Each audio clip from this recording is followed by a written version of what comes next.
шариғатқа сәйкес, ақылға қонымды ырым-тыйымдар болса, мен оны қолдаймын. Ал егер шариғатқа сәйкес емес, әртүрлі зиян беретін, ақылға қонымсыз ырым-тыйымдар болса, мен оны қолдамаймын. Мәселен, енді отқа май құю дейміз, тағы қайсысын айтсақ болады. Көп қой енді ырымдар әртүрлі. Бірақ біздің көптеген ырым-тыйымдардың көбісі хадистермен байланысты екен. Яғни біздің ислам дінімен біте қайнасып кеткен ырым-тыйымдар өте көп екен. Мен соны кейін кезде оқып таң қалдым. Мысалы, табалдырықта тұрмау, жаңағы есікті кермеу деген сияқты. Ол түп негізі хадиске негізделген екен.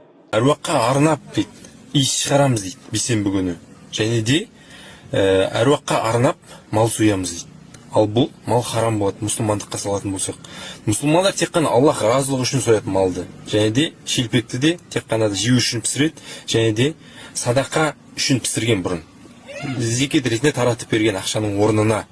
Ал бұлай иіс шығару, әруаққа арнап шелпек пісіру дейтін қазақта болмаған нәрсе. Бұлар сондай адастырып, қазақтар кейбіреуі әлі сондай жасап жүр, сеніп сондайларға.